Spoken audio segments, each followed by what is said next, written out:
Ikalabintatlo ng Pebrero, Plenary Session number 50.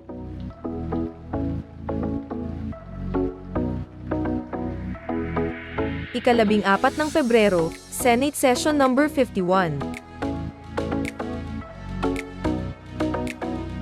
Ikalabinlima ng Pebrero, bumisita naman si Senator Robin at Tatay Said sa Public Attorney's Office.